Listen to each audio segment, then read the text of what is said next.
Imagine this. You're lying on your deathbed, surrounded by the echoes of what could have been. You spent your life chasing happiness and thinking just one more promotion, one more vacation, one more thing, and I'll finally feel complete. But it never came, did it? What if I told you that the Stoics, the ancient philosophers who shaped emperors, generals, and even modern-day leaders, warned us about this exact trap centuries ago? Their timeless wisdom holds the key to avoiding the greatest mistake of your life. Because here's the hard truth. Happiness isn't out there. It's not something to be hunted, purchased, or stolen. If you keep chasing it, you're running straight into disappointment. Stay with me, and you'll uncover why the Stoics believed happiness is a byproduct of a life well lived, not a destination. More importantly, you'll learn how their teachings can transform your mental decisions, build unshakable resilience, and lead you to a wealthier, more meaningful life. Starting today. Here is a thought to ponder before we dive in. Are you chasing happiness right now, or is happiness already within your grasp, hidden in plain sight?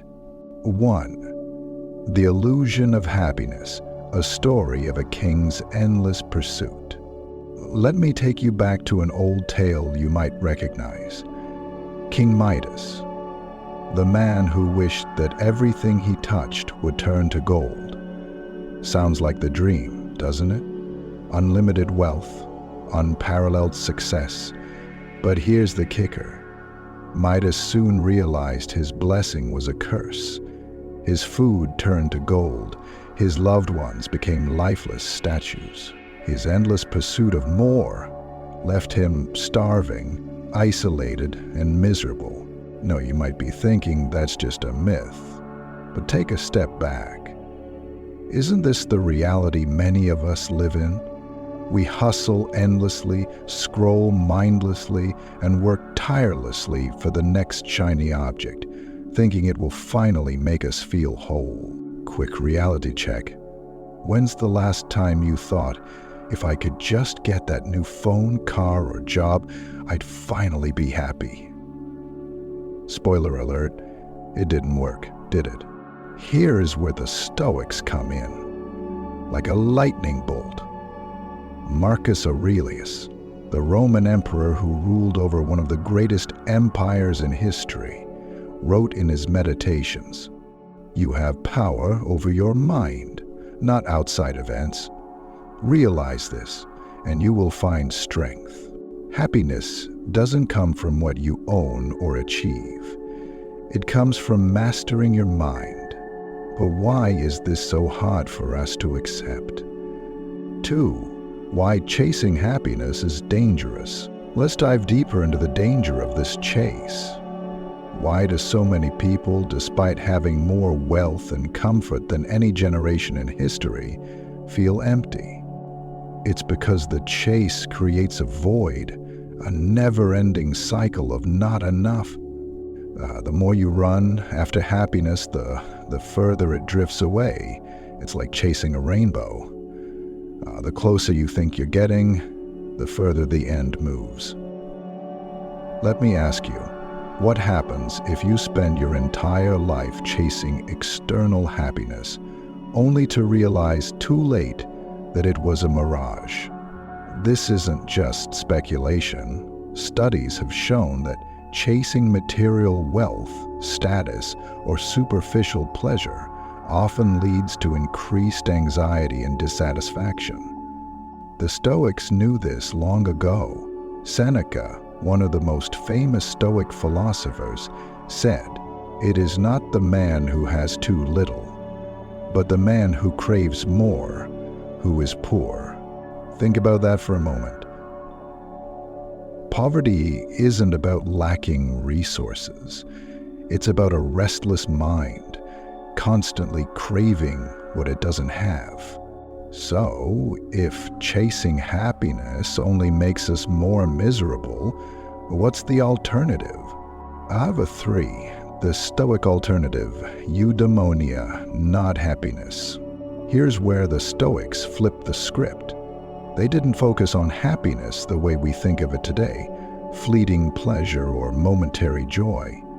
Instead, they aimed for something far deeper, eudaimonia. Eudemonia doesn't translate directly to happiness. It means flourishing, living a life of purpose, virtue, and alignment with your values. Imagine this. Happiness is like a firework, bright, explosive, but short-lived. Eudaimonia, on the other hand, is like the sun, steady, reliable, and capable of sustaining life. So basically, stop chasing fireworks. You're not at a 4th of July parade. Marcus Aurelius, a man who had every opportunity to indulge in luxury, instead focused on living with integrity and purpose. Why? Because he understood a crucial truth. External pleasures are fleeting, but inner peace is eternal. But how do you live a life of flourishing? Let's break it down into actionable steps. 4. 3 Stoic practices to stop chasing and start living. Now, here's where the Stoics shine. Their philosophy isn't just theoretical, it's practical.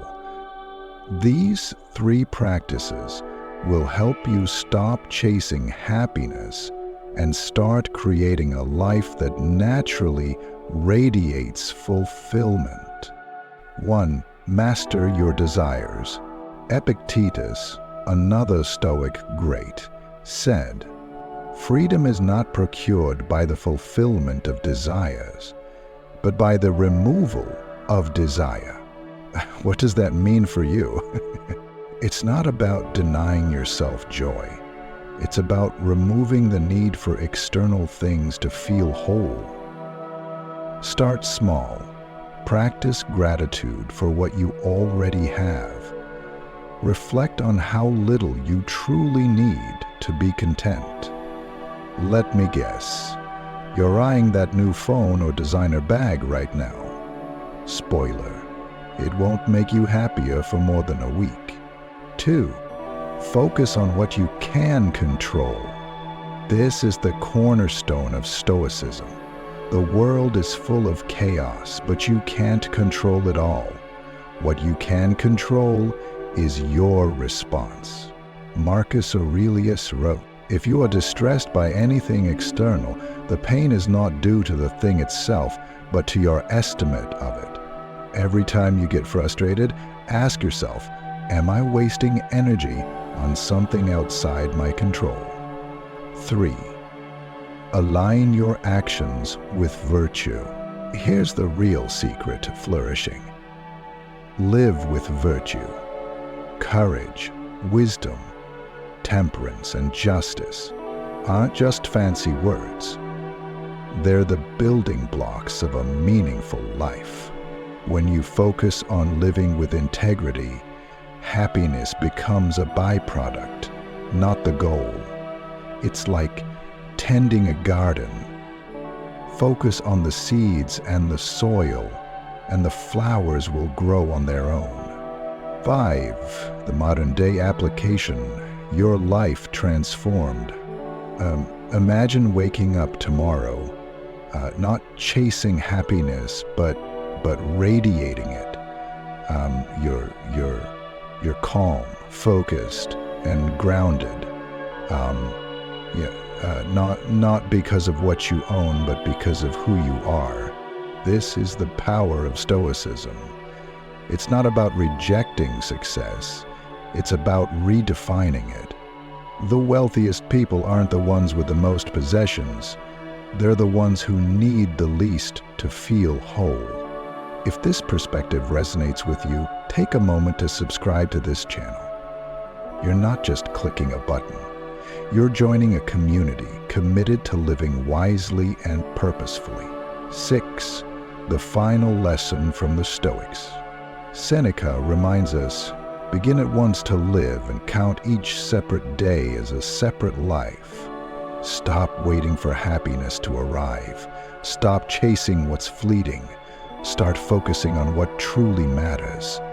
Mastery of your mind, alignment with virtue, and gratitude for the present moment. If you're ready to take action, check out our next video. Stop wasting time and get motivated instead.